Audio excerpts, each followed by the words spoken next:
Jayadev ji. No, nothing goes on record. Thank you, sir. Mr. Chairman, sir.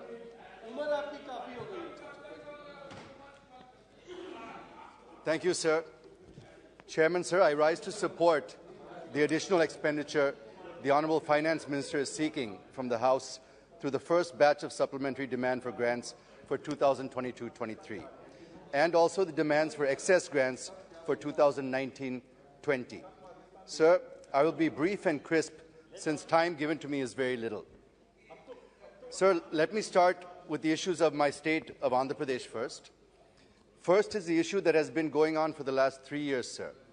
The farmers of 29 villages who have given 33,000 acres of fertile agricultural land for the development of the capital city of Amaravati have been on a non-stop protest since December 2019, fighting to ensure that Amaravati is made the sole capital of the state and to ensure that the promises made by them by the Government of India are fulfilled.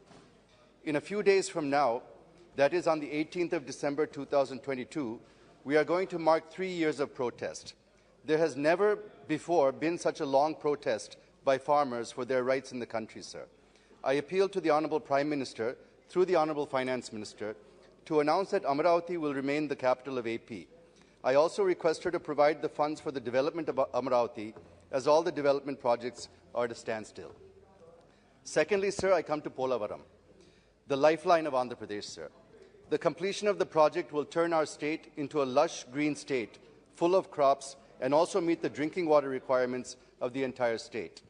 Therefore, I urge the Honourable Finance Minister to approve the revised cost estimate amount of 55,548 crores as recommended by the TAC, which includes the cost for land acquisition and R&R for the people displaced due to the project. Finally, through you, sir, I request the Honourable Finance Minister to release the funds for the 18 commitments mentioned in the AP Reorganisation Act. Through you, sir, I would like to remind the government that this is the final budget that is going to be presented before the 10-year deadline that is mentioned in the AP Reorganisation Act comes to a close. And therefore, all of the commitments legally and through the act made by this House should be completed in full by 2020. So the next budget is extremely important for us. And therefore, I request the Honourable Finance Minister to start releasing funds to ensure that all the promises made in the Act to the 5 crore people of Andhra Pradesh are fulfilled in full. Sir, I now come to the supplementary demand for grants and the demand for excess grants. Firstly, rupees 1.09 lakh crores the FM has sought for fertilizer subsidy to farmers. This increase in fertilizer subsidy is primarily due to geopolitical reasons and logistics issues that have arisen due to the Russia-Ukraine crisis.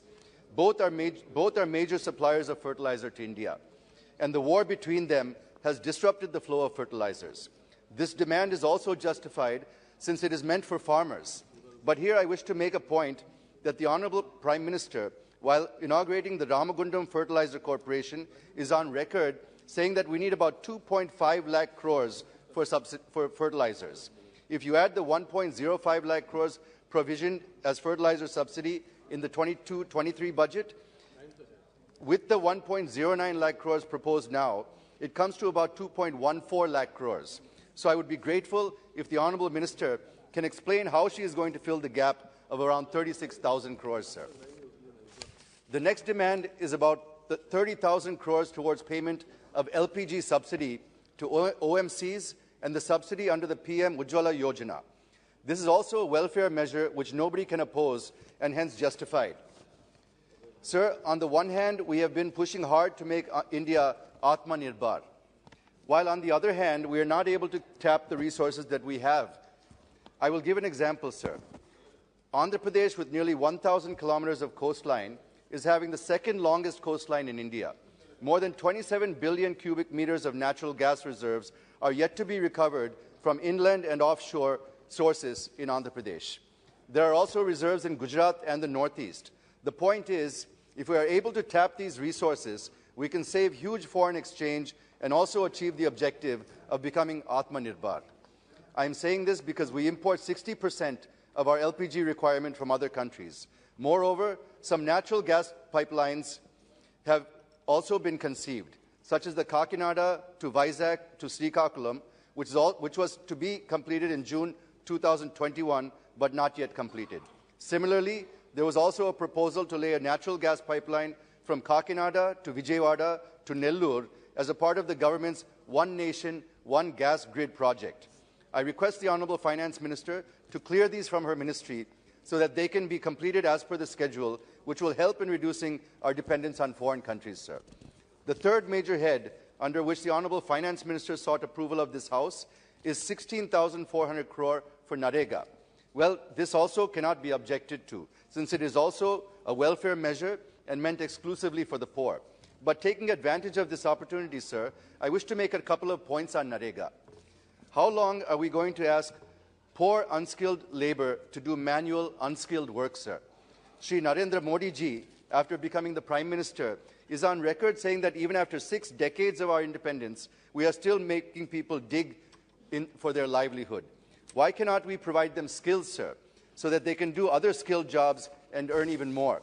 I agree that the Government of India has started the project Unnati, but many states are not showing any interest in skilling Narega workers. Why is the question, sir? What are the reasons behind this? Secondly, the government targeted to give skill training to 20% of Narega workers who completed 100 days of unskilled work in 2020-21. But only a few thousand have been given skill training in 2021, sir.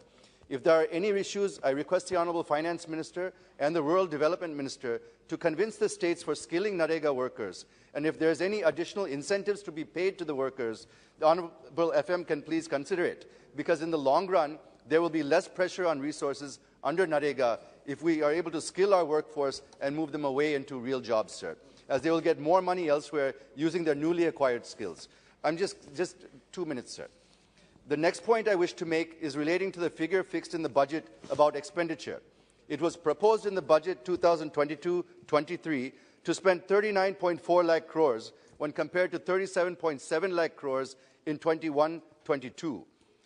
But if one looks at the expenditure in the first 3 quarters and anticipated expenditure in the last quarter of this fiscal, there's every likelihood of crossing the budgeted figures. It means it is going to breach the fiscal deficit target of 6.4%. Even though we have better GST collections, and we've got about 1.4 lakh crore collections 9 months in a row now, I wish to know to what extent will this help in keeping the fiscal deficit at 6.4%, because the expenditure may breach by around 1 lakh crores this fiscal year. I wish the Honourable Finance Minister to please shed some light on this. Sir, the Honourable Finance Minister, I'm concluding, sir, I'm on the last page. Sir, the Honourable Finance Minister is also proposing to spend about 10% of demands for capital expenditure in railways, roads and under other heads. Here I wish to point out, and I'm sure the Honourable Finance Minister will also agree with me, that the pace of public capex has come down. I'll just finish in a minute, sir. If one looks at the budget papers, it was proposed to spend 35% higher, which was about 3% of GDP, at 7.5 lakh crores as capital expenditure for 2022-23. But public capex is not picking up. I wish to know the reasons behind this from the Honourable Minister. Moreover, sir, the Honourable Finance Minister in her budget speech at para number 113 allocated 1 lakh crores to states for capital investment. The Finance Ministry approved 58,200 crores under Part 1, but released only 26,300 crores. Under Part 2, 898 crores has been released, and another part, Ministry has approved and released 1,200 crores. Sir, we're at the fag end of the third quarter, and not even 30% was announced in the budget. So I'll just complete I'm coming to conclusion, sir. More than your allotted I'll time. just complete the conclusion, sir. There's no doubt that it is a big challenge for India to sustain high growth rate and lift millions out of poverty. And unemployment is the biggest challenge that we are facing today. Sir, around 12 million people are joining the labour force every year, but we're not able to generate jobs for even half of them. The labour force participation rate dropped from 40% from 46% 6 years ago, and the unemployment rate is hovering at 7 to 8%.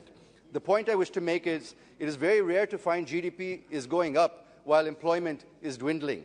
And I think that India is one of the few countries where GDP is growing, but employment is falling. This is called jobless growth, sir. I wish the Honourable Finance Minister to please throw some light on this. Thank you for giving me this opportunity, sir.